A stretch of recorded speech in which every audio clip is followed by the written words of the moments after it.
Great. So, again, a very warm and good afternoon, everyone, and a very warm welcome to another exciting episode of the Vibe Live Hexalog. The Vibe, which stands for Women Inspire, Build, and Enhance, is a platform dedicated to fostering women's excellence. It brings together women doctors from diverse specialties to share knowledge, leadership experiences, and personal journeys that inspire growth and collaboration. There are four fundamental pillars that form the vibe: physical well being, mental health, financial wisdom, and professional excellence. Through various initiatives, the Vibe strives to build a strong community of women professionals who uplift one another and redefine the landscape of healthcare leadership. I'm Dr. Ritu Johari, consultant diabetologist and metabolic expert practicing in the western suburbs of Mumbai. I have a unique, diverse background with decade and a half spent in pharma industry and now a half a decade spent treating diabetes, thyroid, and obesity. Besides clinical practice, I also contribute to research and medical writing as a co-founder of RFEC, which is a medical marketing agency. But what brings me the most pleasure in sharing is the introduction of this exclusive initiative, The Vibe, as founder of one of its kind platform which targets fostering women excellence. I'm blessed to be complimented by my husband, who's an orthopedic surgeon, and our family feels complete with a teen son and a 3-year-old daughter. With that, let me introduce you to our team, Vibe. Dr. Lotika. Hi, I'm Dr. Lotika Purohit, diabetologist and a lifestyle medicine physician practicing in Colaba since the last 3 decades. I did MBBS from JJ, like our guest today, and thereafter did diabetology from Nair. And besides that, I am partnered by my husband, Dr. Suresh Purohit, who's also part of our Sugar Doctor initiative. I'm a mom to an artist and an entrepreneur. And also, I'm part of the National RSSDI, which is the Research Society for Study of Diabetology in India. So, and also, I'm a co-founder of the Vibe because this gets women together, women physicians together to see to it that we support each other as we enhance and build our lifestyles. Now, I invite Dr. Kavita Rane for her introduction. Hi, thank you, Dr. Latika. Good afternoon, everyone. Good afternoon, ma'am. I'm Dr. Kavita Rane. I have been a diabetologist and obesity specialist for the past 14 years. I practice at Chembur at Rane Hospital and Apollo Spectra Hospital here. I also visit in Lux Charitable Hospital. Diabetes came to me because my grandfather fell sick and he had this abscess, and which is why I have decided to walk this path of diabetes and help people in need. To tell you about myself, I love to draw, paint, I love EDM music, I love to play golf, I love spending time with my family. And I love to be a part of this forum and these amazing women. Over to you, Dr. Latika. Yeah, so I'll go ahead. Dr. Pranjali. Yes, Pranjali. Yes. Good afternoon, everyone. Myself, Dr. Pranjali Shah.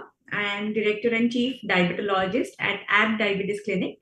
It's in Mulund, and also I look after internal operations at iHeal Complete Vision Care, owned by my husband and myself. So I love to treat young diabetic patients and help them live longer and stronger. But now I'm also learning to manage, and the hospital learn to small hospital management skills, and also experimenting AI tools in the field of medicine. But if you don't find me in my clinic, you will see me hiking, doing farming on my weekends, playing with my pets, and spending time with my kids. And I love the conversation what which we brings out in our Vibe Live episodes. So thank you so much, ma'am, for being here. And over to you, Dr. Rukia. Hello, ma'am. Hello, everyone. I am Dr. Rukia Surya Sheikh. I'm a diabetes, thyroid, and obesity specialist. I've been practicing in Mulund for a decade and a half. And in these years, I have realized that managing sugar levels is often simpler than managing life levels. So this has brought us all together for Vibe. So about myself, when I'm not in clinic, what I love is to have my workouts. I love playing carom, and also what brings me joy is this great company and wonderful conversations that make you think, that make you laugh, and they make you reflect. Lately, I have also started painting, and that's my way of adding little color and calm to this chaos of daily life. So I'm really excited today to be here with such inspiring women in the field of the women in the field with surgeons to learn, to share, and to grow together. Thank you, ma'am, for being on Vibe. Thank you. Pleasure. And if I can just introduce Yes, myself ma'am. my way, I'm Dr. Rujita Mehta. Very metaphorically, I'm the odd man out here today because it's all diabetologists and I'm in a male-dominated world. But it never really felt abnormal to me because I was always a woman of action and I used to really enjoy putting things together. So most people refer to you as a haddi tod. When I used to tell them that no, orthopedics is the science of reconstruction, we are actually haddi jod. Please think about it correctly. And it's just destiny, I think, which put everything in my way, and the universe conspired, and I'm here. That's it. So I think there's going to be a lot more about me, so I'm not going to make this very long. Yeah. Yeah. Wonderful and so sweet, ma'am. And that was just that I was just about to bring up that as the audience, they may have already seen you, and we've been sharing your flyers, so we've been getting requests, and it is today's episode is truly supra special. As of course, my dear audience, we have a very dynamic speaker, as you have seen. So keep your questions ready and put them in the comment section. We will ask the best ones during the audience ask section.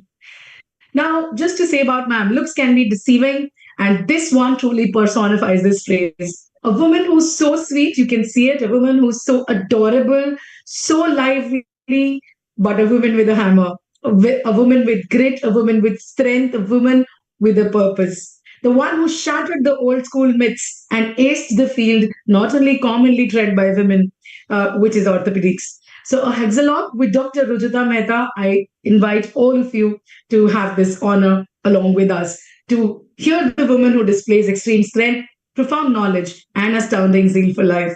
I'll just take quick few minutes to introduce ma'am. Dr. Rujita Mehta, ma'am, has over 30 years of experience in the field of orthopedics, specializing in pediatric care, treating a wide range of musculoskeletal disorders in children. She completed her MS in Ortho and DNB in Ortho from the Bombay Hospital Institute of Medical Sciences, Mumbai. She's also pursued fellowships in the USA and Japan, enhancing her skills and knowledge in pediatric orthopedic surgery. Her areas of expertise and specialization include pediatric hand surgery, congenital disorders, and complex orthopedic procedures. She is known for her patient centric approach and has successfully handled numerous complex medical cases. She's an active member of several professional organizations, including the Indian Medical Association and the Pediatric Orthopedic Society of India. She has been the head of department at the BJ Wadia Hospital for Children, the former vice president for Bombay Orthopedic Society. She's the chairperson for VOICE, WICE, which is the Women Orthopedic Surgeons of India Collective Empowerment. And she's the founder secretary of APOA WAVES, which is the Women Orthos of APOA Advocate, Educate, and Support. Dr. Mehta has also contributed to various national and international forums, sharing her expertise and knowledge. So, a quick turn on to you, ma'am. How did you feel when you got this invitation to be a part of this hexalog on the Vibe? So let me put it this way. I actually felt your vibe on the phone. It Wow. was like a first time someone speaking to me, and you just really came across as very peppy, very cheerful. And when you said hexalog, I said, oh, that makes it even more comfortable and natural. So I didn't know who all were contributing to it, but I thought this is something I should really do. So I was happy to be part of the vibe. Yeah. Thank you so much, ma'am. Truly elated, honored to have you. Without further ado, I will pass on the baton to Dr. Kavita for the first segment. So, thank you so much, Dr. Ritu. Ma'am, our first segment is the Pathbreaker Journey. A woman choosing orthopedics as a career is not something that would have been easy to explain during the earlier times. Treading paths where no one catered or chartered would have been quite a journey. And that is what this segment will explore. So, as we know, orthopedics has traditionally been viewed as male dominated and physically demanding specialty. What influenced your decision to choose ortho and what gave you the confidence to pursue it? So let's start in the reverse way. The confidence to pursue was always there. To me, I was like, I'm a JJ girl. So I was never like, you can't do this. But yes, orthopedics, when we read it in second MBBS, actually, I was pretty focused on it since second MBBS, because that's the first time we were introduced to a book called Adam and Aplay's textbook of orthopedics. So, unlike what a lot of people thought that some Mr. Adam must have been the reason why she got interested, it was the textbook of Adams, which I was actually interested in. And it dealt with children's orthopedics first. Orthopedics, if you know the word, comes from orthos and pedos, which is the science of deformity correction in children. So that itself was very, very fascinating to me, that you're actually putting something right. You are doing a reconstruction, you are making things all right for people. So that felt like a sense of fulfillment. Second, I was by nature always a very action oriented person. So whenever I used to go into the orthopedics OT, by the way, we were not allowed. We used to peep in through the window from the general surgery OT, because orthopedics used to have implants and whatnot, and we were like second MBBS students who were like, shoo, shoo, shoo, go away, what are you all doing here? So, I mean, I would go and keep looking, and it used to feel very precise. So that was the second thing which kind of attracted me, that if you have a fracture and how many holes are you going to make for the screws, the plate, where are you going to put it? It's like geometry. So it felt very creative. And then when you see plaster casts and doing all that, it felt like art also. So science coupled with precision, coupled with art, and a purpose of putting things right. So that kind of really sounded that this is, wow, I would really like to do something the rest of my life. And my simple logic was, if you're doing something for the rest of your life which you're liking, then you're enjoying it every day. Then it's no longer a job, it's no longer a big task. And once you've decided that this is what I want to do, this is what I would like to do, then it's automatic that, okay, you have to do whatever it takes then. So, I mean, that part just followed. I've always had this motto in life that if your purpose is right, the means will follow. So that kind one thing led to another. And then second MBBS, I was Dr. Dawar's student in general surgery. And then he went on to become the dean later when I was in internship.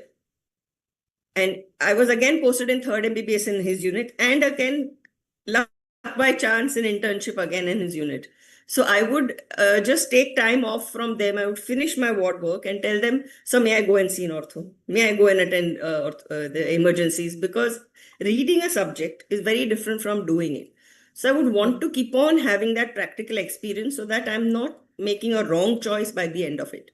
But the more I indulge in it, I was so sure that in my PG form, and we actually had the first time there was a common pool, and I didn't write any other second choice.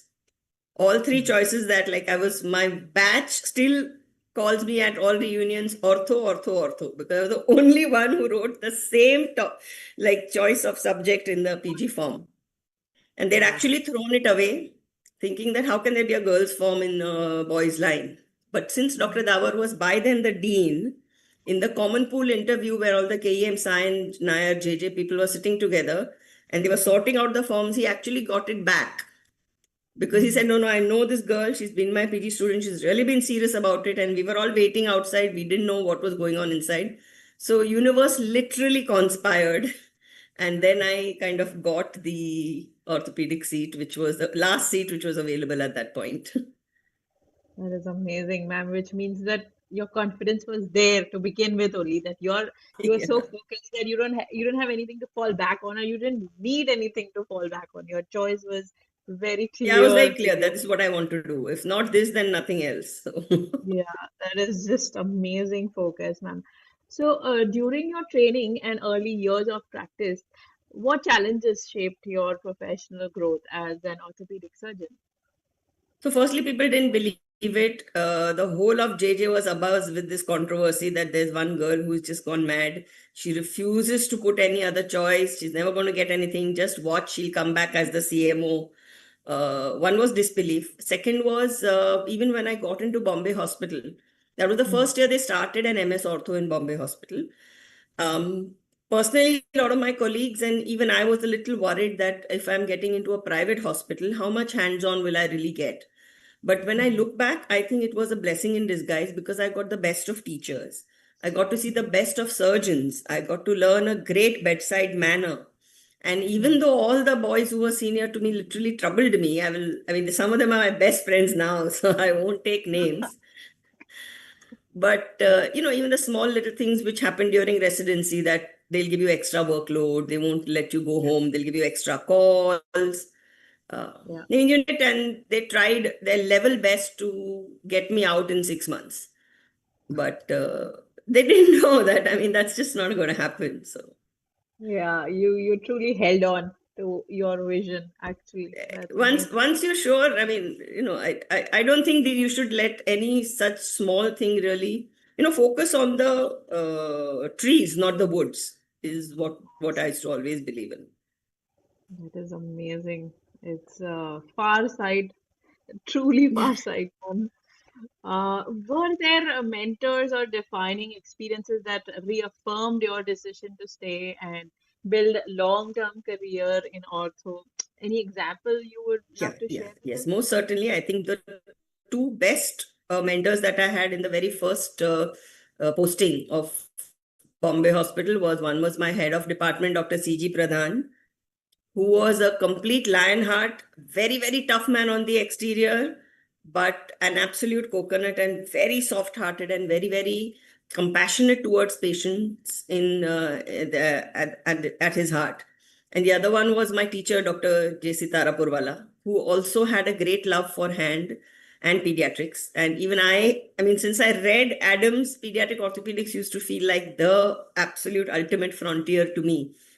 So that really pretty much shaped my thinking, my work ethic, I would say. I think I learned a lot of that from Dr. Pradhan, who wasn't afraid to even admit if there was a complication. And I think that courage stood me in real good stead because Dr. Johari, who is like the topmost pediatric orthopedic surgeon in India, and Dr. Mukund Thatte, who taught me all my congenital hand, brachial plexus.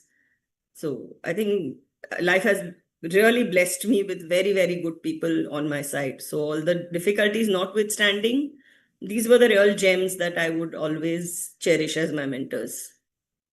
Amazing, ma'am. Thank you so much for the insight. And it is very true that courage and honesty gets you a long way. And moving on to the next segment with Dr. Rukia. Thanks.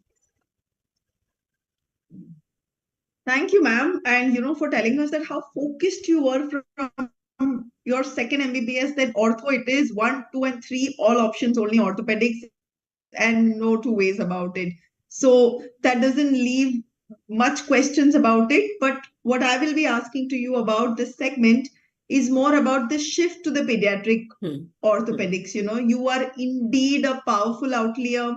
First you choose orthopedics, and then you chose pediatric population, which is also very challenging. So this segment we'll talk about how this technical excellence meets the long-term care. And after you chose orthopedics, was it just because, like you said, you were mentored by Dr. Punawala, who was also into pediatric ortho, that led you to picking up pediatric orthopedics, or was it something more beyond that? So, what was that moment or motivation that drew you towards pediatric orthopedics? And how does this choice reflect your core clinical values? Any particular patient or experience, which stayed with you, and that's the reason why you chose pediatric orthopedic? No, I think pediatric orthopedics actually was always my ultimate goal. So the only way to do Okay. it, because it's a science of deformity correction in children, and that's what I read first. So orthopedics has to be done to be able to do a super specialty. In those days, there was no fellowship available. There was no structured learning or degree or anything in pediatric ortho. It was just by experience that one did it, or if one went pursued fellowships abroad later. So that part clear, I definitely wanted to do it. But why pediatric orthopedics also is because it's a constantly evolving science. It's pretty complex in terms of you have to be able to think about the patient right from birth to adulthood. You have to be able to factor in what changes will happen with growth, what will be the long-term consequences, and how much can you achieve at one go. So it's like a very constant thinking, and you have to be wise. You have to grow wise in this field as you go along. So it's never going to be straightforward, simple, dull, and boring. Those four things are never going to happen in pediatric orthopedics. Right. Yeah, routine flat foot, knock knees, bow legs. There are a lot of common problems as well. There is pediatric trauma as well. Yes. But what really feels challenging is congenital deformities and correction, cerebral palsy, osteogenesis imperfecta, all those kind of long-term disorders where not just the family, you can actually impact not just the patient, the life of a whole family. Because those parents who experience that, it really destroys kind of their life. So as a doctor, it's a huge responsibility on your shoulders to make things as much better as possible, if not completely okay. So it always felt challenging. And to this date, in Wadia at least, the kind of referrals that we get from all over the country, there's always at least one or two cases which walk into the OPD where you're like, oh God, I'm bombed today now. What am I going to do about this one? Right. So it always holds your interest, Yeah. number one.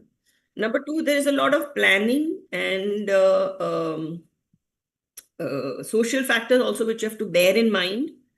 Like their schooling may get affected. What will you do about their marital status?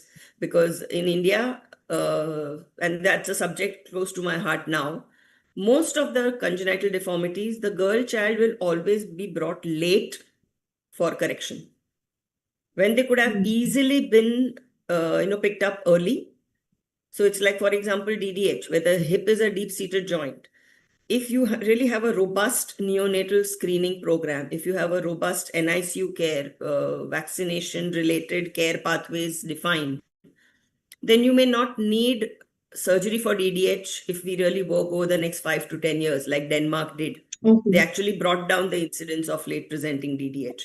Okay. So that still I see in OPDs where a lot of the childhood disorders, there is a myth in general practice and general ortho and in pediatricians that you have to wait for a certain age before you take to the pediatric orthopedic surgeon, whereas it should be the other way around. Pick it up early, treat early. The treatment is also simple, like clubfoot. Now, when I trained as a resident, we used to do surgeries like 5 to 7 per OT for clubfoot.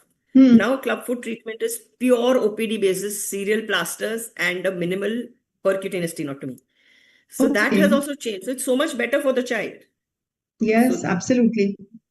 So those are the kind of things which keep happening. Whereas a replacement, joint replacement, or arthroscopy, you'll probably get just another new scope or another advanced technique, but the basic operation remains the same. So it's, to my mind, it's not evolving. I have nothing against my arthroscopy and general, orthopod friends, Yes. but it's very dynamic. Yeah, So I ma'am, really love it. absolutely. So, you're not just treating the condition, you're also planning the growth of the child and their future. So there's a lot of long-term perspective on the growth and development Yeah. that you always have to look into when you are taking these surgical decisions, which is not so much in case of an adult orthopedic. It's a Correct, different correct. challenge over there. And so, ma'am, how would you describe yourself as a pediatric orthopedic surgeon? Are you a more conservative surgeon, or are you a more strategic and treat early, treat fast, and aggressive surgeon? I'm not very classically aggressive, but I think I'm aggressive in decision making. I'm not Fantastic. completely conservative either, though JCT used to always tell me as you grow older, you will become. So, what not to touch is a very important decision, and correctly prioritizing the number of times you will intervene, that is also a big complex. But I mean, as a pediatric orthopedic surgeon, I would rate myself or think of myself as someone who kind of likes to have the whole picture before making a decision. But then once a decision is made, there's no going back. So maybe that part is where my aggression has still remained. I have That I understood don't it give in in easily. this last 20 minutes that you are focused, and it's like once I've decided this is it. No going back Yeah, this on is it. that. There's no going back. Ortho. Yeah. So, ma'am, you've trained in different world parts. So you have your training and fellowships in USA and Japan, and you were Yeah. exposed to these very different healthcare systems than what we have in India today over here. So they have not just a different healthcare system. Also, when it comes to pediatric orthopedics, there is a different philosophy of approach that the countries or the people over there approach. Like you said, you want so much that there should be screening and people can do. But frankly, even being a diabetologist, I don't know of any screening orthopedic program except for the few police posting that I had to go and check, whether this man has a flat foot and bow legs and can he run and can I, give him the certificate to join the police. Besides that, I agree completely. The awareness of this is very low. So, what is your one approach or mindset that you consciously try to incorporate in your daily practice that you have learned from these places? And how can that influence the India today? So I think always make it a point, if in private practice, I try and talk to as many people in the family as possible to be involved in the decision making. We like to guide them through why we are thinking a certain thing and proposing a certain surgery or not. So that is, I think, a collective, involved, and responsible decision making is what I like to follow. Okay. Number two, in general, also as a pediatric orthopedic surgeon, I like to advocate the fact that whoever is your immediate core circle of referrals, I think that's where you need to build up a dialogue and you need that team to come on the same page. So, like cerebral palsy, osteogenesis imperfecta, spina bifida, then genetic disorder dysplasias. This is always going to involve a multi-speciality approach. Pediatricians, gynecologists, physiotherapists.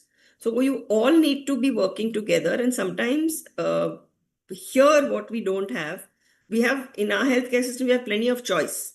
So it's very easy to go on doctor shopping. It's very easy to, doctors available at a phone call away. Whereas abroad, you have to wait for months before you can see a specialist.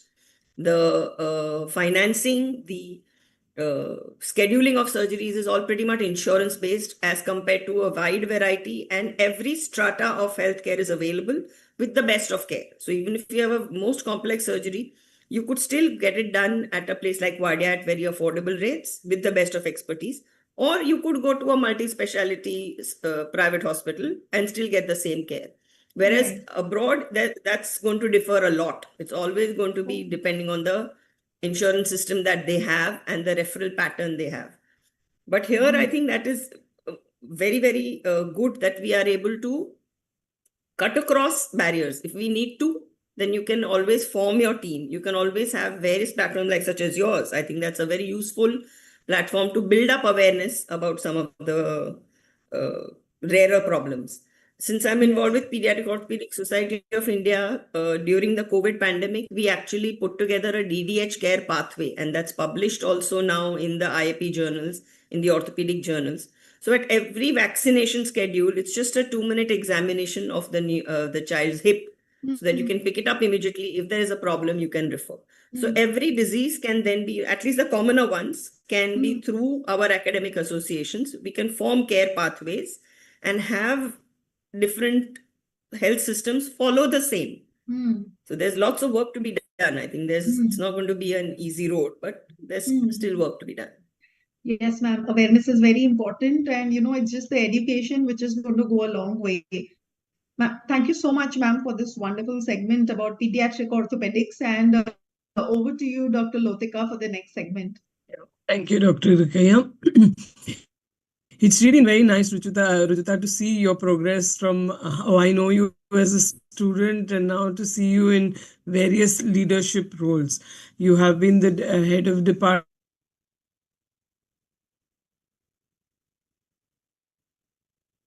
of very reputed hospitals, and that surgeons usually spend more time inside the OT. That's their most valuable time. And but as head of Department of Pediatric Orthopedics at leading institutions, how do you balance the clinical responsibilities, the teaching and mentoring of younger surgeons, orthopedic surgeons? So firstly, I'm very happy to share, Lotika, that we have now 4 fellowships under our belt at Jarbai Wadia, and we are applying for the DNB program as well. So that was something I wanted to give back to my alma mater. I'm here since 1999 now, so 26 years at Wadia.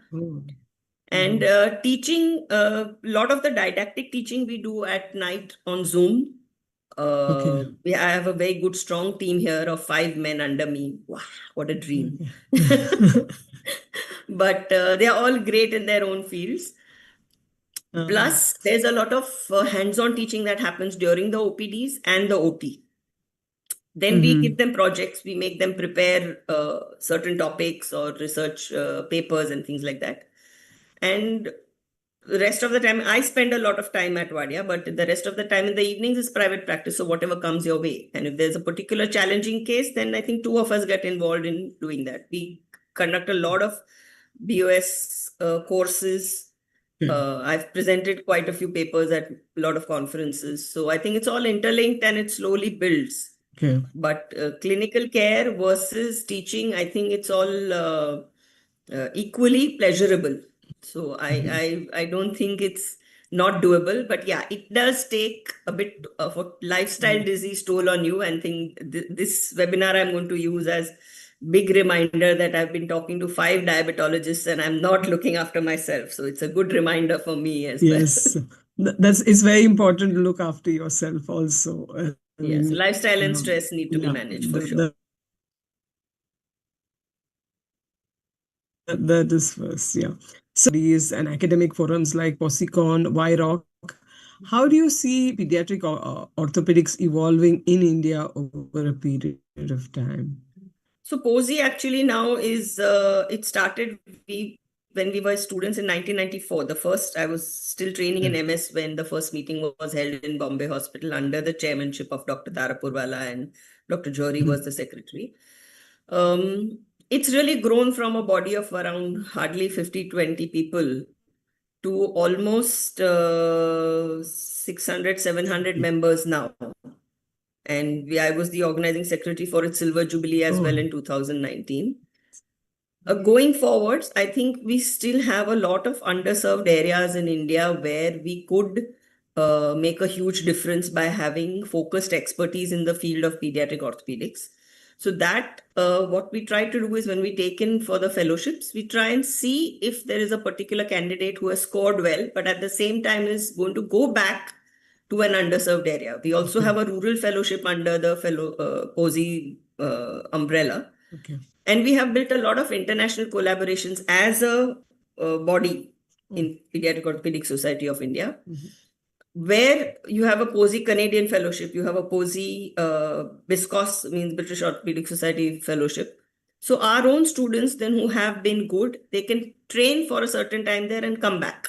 Oh, that's very nice. So spreading through, one is collaborations and 2 is our local needs. So both a local and a global partnership. We still have a lot of work to do, but it will improve. I think over the next 10 years, probably it will be a very common word to be a pediatric orthopedic surgeon, and it won't be a niche branch any longer. Oh, that's nice. So how important do you think is early diagnosis and parental education in improving the long-term long-term outcome in children for the orthopedic conditions? I know you did speak about something, but what is the way forward in this? So early diagnosis and awareness about congenital conditions is rapidly changing now. In private practice, as I have seen it from 2004 to now, we actually have something like at least 2 or 3 antenatal consults which we get from our gynecologists. The more they are aware, the more antenatal diagnosis that they are doing for minor anomalies, that is definitely growing. And that gives us a chance to educate the parents. Now, besides that, a lot of us actually participate in social activities like camps for early detection of deformities and treat them early. And any social media opportunity to spread the message for early detection, that is what some newspaper articles. So if you have, say you have a bone and joint day, which is 4th of August every year, so use that opportunity to create social impact. Then we have a pediatric orthopedic day, which is 19th October. There's a whole bone and joint week at that time. Okay. So we keep doing that kind of a thing. And I think with the government also coming in, at least into Wadia, we have the opportunity to be recognized as a center of excellence. So under the hub and spoke model with telemedicine, we can reach out to many more district places and explain in local and regional languages as to just simple pictures pre-op, post-op, and difference between a pre-op, post-op result as a young child versus a older child. So those things are really changing, but it'll be a slow but steady change is what I would say for the future. Yeah. No, that's very interesting to know how you have impacted the field and how things are progressing. And I hope that, we are able to see lesser or maybe earlier interventions in pediatric orthopedics rather than, when they grow older. And that is very insightful. So now I hand over to Dr. Pranjali Shah for the next segment. Thank you so much, Dr. Lotika. It's really nice listening to you, ma'am. And one word which I can relate to, ma'am, it's like dabang. The way she was explaining, कि एक बार मैंने ठान ली तो मैं अपनी आप की भी नहीं सुनती. So that way it was really lovely listening to you, ma'am. And now, ma'am, in the next segment, we'll be talking about balance, resilience, and looking ahead. So here we want to know actual practical secret mantra from your side. It's been like 3 decades and you have a long surgical career which demands both physical stamina and emotional resilience. So how are you managing all this? And you are consistent with that. So we would really like to know your secret mantra for us. I mean, there are no really secrets with me. My life is an open book and things have just really happened serendipitously, actually speaking, not really planned so much, except I have just known my heart and I've followed that without any apologies, because I think that's the only way I'm comfortable to do exactly as I please. Perhaps that comes across as headstrong sometimes. But so more than that, I think, what as a person, if I would reflect, what is important is to know what you can do. And also have a clear picture of what are your limitations, what you cannot really manage to effect. So if someone has a very, very short femur, a very congenital short femur, say to begin with, we can't promise them the moon. We have to be able to be very clear as to how many surgeries will be required, what will be achievable without complication or without compromise. But at the same time, it may become too overwhelming for a parent. So you have to also assure them that you will be there along the way with them. I think that's your primary responsibility as a physician, that no matter how bad the news is, to tell them that you will try and do as much as you can and you will be them all the time. You also have to, I think, as a physician in our country, you have to be able to be a good counselor, because whatever the news will be met with all kind of reactions. So to me, I think if I have to put it very, very simply, I would like to be the kind of a doctor who, if I were a parent, how would I expect that person to treat me? Yes. If I go to somebody with a problem, what is my expectation? And that's the empathy I need to keep within me while describing the treatment for a particular thing. And overall, I think a good work ethic. That's for my students, to my unit when I run it, whenever I get involved with any association. Yeah, over the years, I've definitely learned to voice my opinions a little less. It's okay to be opinionated, but don't really have to fight every battle. As a person, you need to grow and realize what to speak up, when to speak up, and Yes. I think a time comes when your opinions can actually change things, and wait for that moment and then speak. Yes, ma'am. But It's a ma'am, huge I learning also for me. want to know, like there might be longer days and hectic days might be there for you. So and next day morning you might feel sometimes, today I want to skip, but you know that you can't skip. So what are things, like how you used to convince yourself, I need to get up and show up, I can't skip.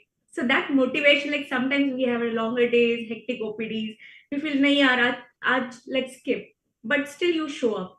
So what that thing, So how you that used to actually, manage those? there's a secret there, really, that I think that's where you tell yourself that, hey, this is your challenge today. Are you going to be able to meet it? So keep reminding yourself that if you could do what you did 30 years back, what is this? What's wrong with you? Get up and go. So that's what I, very often when I get bogged down with a lot of stuff and kind of feel literally angry about why things are not going a certain way, I really try to use this reminder that, did you let anything stop yourself at that point? So why are you hesitating now? I mean, yeah, that does happen. Yes, ma'am. And ma'am, you are the chairperson for Voice and also founder secretary for APOA Waves, which are the brilliant platforms for women orthos. Ma'am, do you believe the gender biases still exist and that women are Absolutely. not suitable for surgical fields? So, Gender bias would you like exists, to give very any? much exists. It's a reality. It changes shapes and forms and names and voices. But if 30 years back it was like, how dare you take orthopedics? 30 years later, it is, she can't be my boss.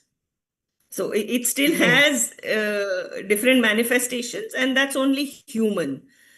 Voice again happened serendipitously, but once it happened, I was so glad that it happened. It was like in IOA 2016, I won the committee election to get into the IOA executive. And at that point, they said, what will you do? Do something new and show us.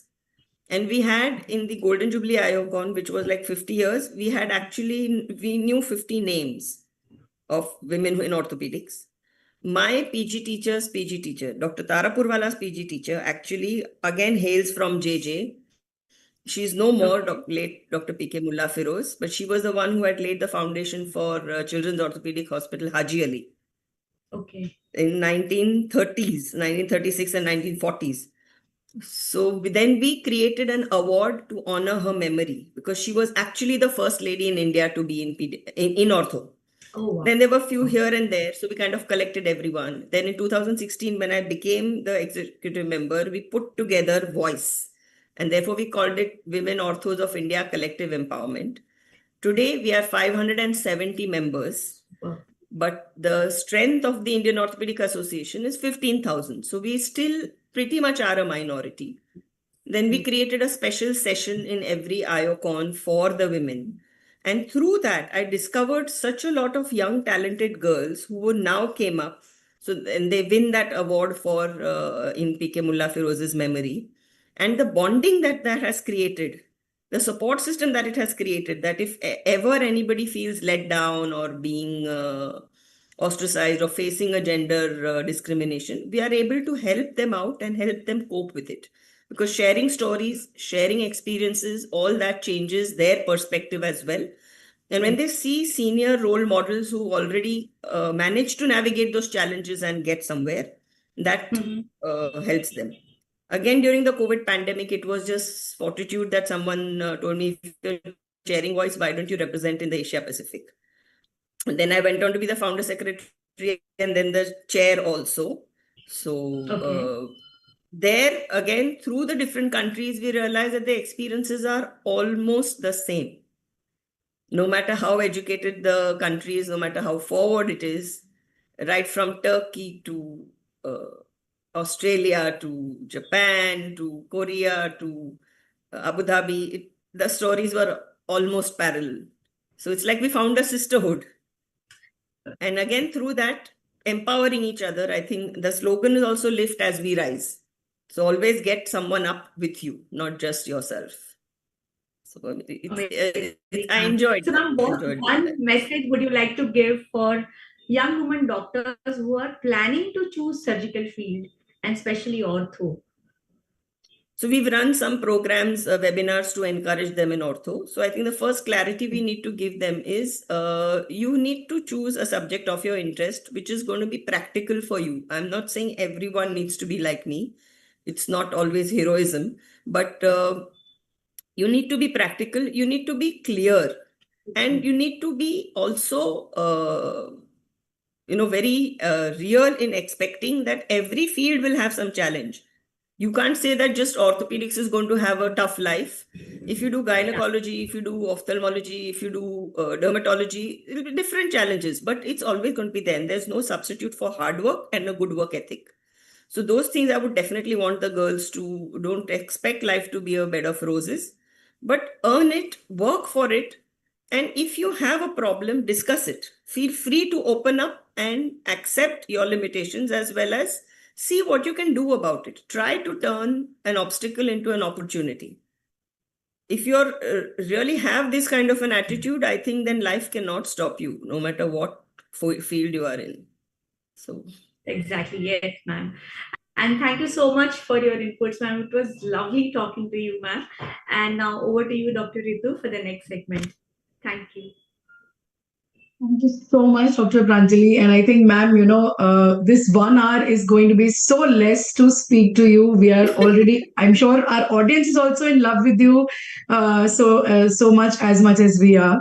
And, the moment I heard about you, so I was just thinking, and I want to share this. This is out of the syllabus.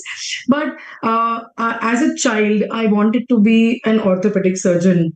And this will come as a shocker to some of the people who know me, because I don't share this out with everyone. But it was my father who said, "Are you crazy? Women don't go to this line. Okay, you want to be a doctor, be a cardiologist, be some, be a MD medicine or something.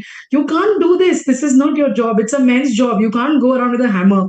And I literally suppressed my dream, probably because I didn't know much about it. So I guess, yes, today, and I'm actually getting goosebumps right now.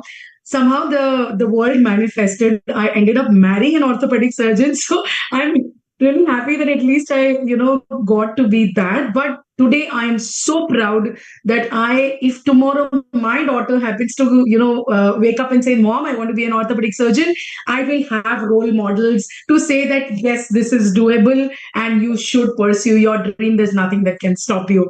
So trust me, ma'am, it is such an honor to have you speaking this. And when you say that sharing stories makes it different, I think, yes, that is exactly why we created the Vibe, ma'am. And it really gives us more confidence that what we are doing is right.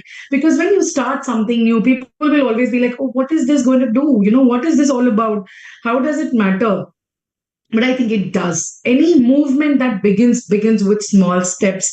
And I think that is a commonality which I found about you when I was surveying about you, reading through about you online, when I saw about voice, and I thought that yes, this is exactly what you've been already promoting, and probably that is where we really felt very connected with you as well.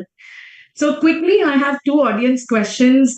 One is, would you like to tell us how you thought about founding the APOA Waves? While you have given us a lot of scenarios already, but then quick moment of victory for you when you thought that this should be, something that you should be having. So I had been a young APOA fellow, traveling fellow, long time back, and Yes. I was pretty much involved with a lot of voice activities. And then one of those friends of mine, Dr. Jamal, actually was pretty much in the APOA. So he and some other women from Australia, they kind of discussed that, should we really get a group together? And that's when they said, Yes. can you give us someone from India? So that's how it happened that I Wow. got onto the thing. Initially, I was a bit apprehensive. I said, Indian is familiar turf, but APOA is going to be a challenge. But then I think I'm always open to learning something new. So that actually excited me. And then, then I went into APOA full throttle with the waves. So it was fun. Naming that also was like women of APOA, educate, advocate, and support. That was the mnemonic. So I love these small creative things to make, design a Wonderful, logo, ma'am. make the things and things like that. Ma'am, there is so much similarity when we are hearing you, and I'm just thinking out loud that whenever you have time, we're going to come and pick your brains about taking this forward to much more women, so that your dream, if we are able to contribute even 1% to what you have done Yeah, in your the girl child. capacity, it would be really a win-win situation. Because yes, today in India, while we have a lot of advances, we still have women doctors who shy away from taking the opportunity. And for our audience who are listening to us, we really would recommend that pass this message on to the women doctors who you believe in. Because we see at forums, ma'am, they know the answers, they do not want to speak. They know the valid questions, they don't want to ask. It's more about just saying that it's okay, I know I'm good. But it is time that we become dabang like Dr. Rujuta. And it's I think heroism itself comes from the fact of being clear. This is what I want, this is what I will pursue, and nobody can change my thought process if I wanted. So true salute to you, ma'am, for being the Dr. Rujuta Mehta that you are. I think you already answered my second question. So the other question that had come in was there any moment you felt subjected to being judged due to gender? Like anyone said to you, you cannot do this, or your skill being questioned being a female orthopedic surgeon? So I guess, like you said, that yes, being a female boss can be very difficult for men to take in. I think men are still way behind to understand that women can be stronger, and then they need to realize that to get better outcomes. It's not about proving which gender is better, but it's about understanding that yes, sometimes women, because of their higher emotional quotient, are better decision makers, are better leaders. So any examples still that you would want to share on this ground, ma'am? No, but not on this ground. I think it's more about being uh, very, very opinionated where it comes from. But opinions Yes. usually come out of being a good analyst, is what I've always believed. And Right. knowing your mind clearly, being able to sift out your priorities clearly. So I think the only thing I would say is that a lot of times very clear thinking isn't received exactly as it should be. So learn to Yes. present your thoughts in a much more acceptable manner if you feel that you're coming across very strong. But you don't necessarily have to give up the strength, because strength is what is going to carry you through life. So self-belief and clear thought is very, very important. Wonderful, Mama. I really love it the way you put it, that yes, the strength has to still be there. Probably you just maneuver the way you're putting it across. And yes, of course, the strength has to be gender agnostic, which is what we should all learn, and so should the people who are also working with us. So that's a great take home as well. So now, ma'am, we'll switch gears. We're getting into the rapid fire, which is known as pulse of life for us. So this is going to be a signature move. We'll have quick questions for you, around 6 to 7 questions, where we will need quick answers, instinctive, honest answers from you. So let me shoot them out to you. Shoot. Orthopedics to Dr. Rujuta in one word, or a song that you can resonate with? Orthopedics in one word for me is creativity, fulfillment with action. Wonderful. Surgery, precision or patience? Decision and patience. Wow.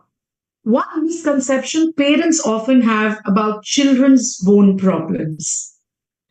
That they relate everything to a deficiency of calcium, which is not the case.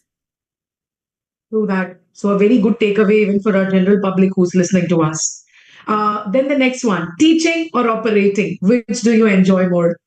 Well, I think I know the answer, but still. Both. I'm a Libran. I can't take sides. Wow. I love that. Very quirky and very smart. Okay, so the next one is also similar. Knife in kitchen versus knife in the OT. Dr. Ruchita Skill. Knife in the OT, knife in the OT, knife in the OT. Lovely, lovely. Kitchen knives, I'd rather Instagram reel. leave to someone else and eat whatever is cooked. Super. So this comes from your social media presence. So I've been following you. So an Instagram reel versus a Facebook post. What do you enjoy doing more? When I have lots of time, an Instagram reel for sure. But when I just want to make a point or say something, then Facebook post. Wonderful. And one case in your life, this could be a little more than one sentence, or one case that made you laugh. One case. Oh, I mean, Patient, any patient that could be OPD, any okay, so patient who there's came this to you. terminology which is in orthopedics where we syndromic child, where you think that some faces are different. We call it as funny looking kid, or FLK. So that's like a clinical clue that we tell our residents that if that patient is looking a little like a funny looking kid, then please investigate further. Don't just stick to the presenting complaint. And while I was talking about this in a teaching session to all the Students, yeah. students, and that child was really sitting there, and I said, "Who's a FLK?" And that kid just looked at me and pointed towards me. So that was great fun. But I'm sorry, there's going to be chanting going on here now. No problem, ma'am. No problem.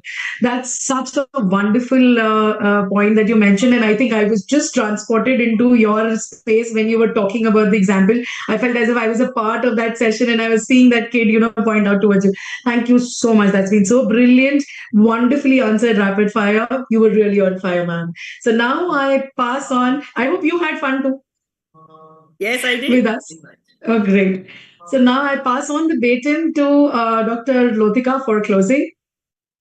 Oh, thank you, Rujuta. It's really been such a nice session with you. A big eye opener in a lot of ways about what you have done, as well as what pediatric ophthalmology, pediatric orthopedic has evolved over the last few years. So we all have a take-home message. What mine was that pause, wait for a moment before you put across your opinion, wait for the right moment. So I asked my other colleagues what is theirs. Dr. Pranjali, what is your take-home message? Of ma'am is like a take-home message today, but the thing which I got connected is if your purpose is right, the means will follow it. Yes, so and I guess manifestation. So that was my take-home today. Dr. Rukia? If you just turn the obstacle into an opportunity, things will just follow. And also it is okay, because I'm also a very opinionated person and I come across as a very, very straightforward speaking person, telling a spade. So I'm learning that it's okay to not voice your opinions all the time. It's okay to just keep quiet and wait for your time. Dr. Kavita? So this is relating to something that I was discussing this morning only, and what ma'am said resonated is don't have to fight every battle.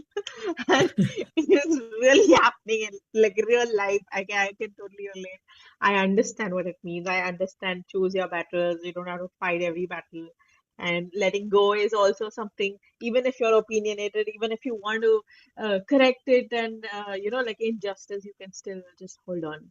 And she also said sharing experiences helps other girls, and I totally I love that. And then I love what we are doing here as well at Vibe. So over to you. Dr. Ritu?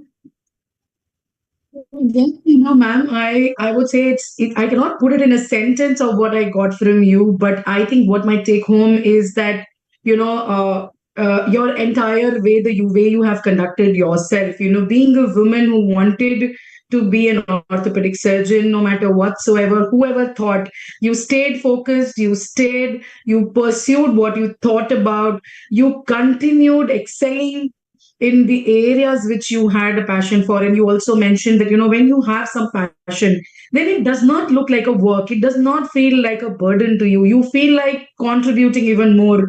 So I think these virtues, these attributes, and then, the way the way when you mentioned that I have 5 men working under me, I think that is the feeling which I want to carry home with me today. It makes me really proud that a woman is, there, who is able to lead with such success, both the genders. So thank you so much for that. Thank you. Thank you very much. It's been a real pleasure. So And we now keep up the close good with work. thank you so Thank much. you. So we always close with our signature vibe. So at the count of 3, we say, "Be the vibe." So 1, 2, 3. Be the Be the vibe. Bye. Thank you Thank so you. much, ma'am. Thank you so much, ma'am. you. Thank you. It's great. Thank you. We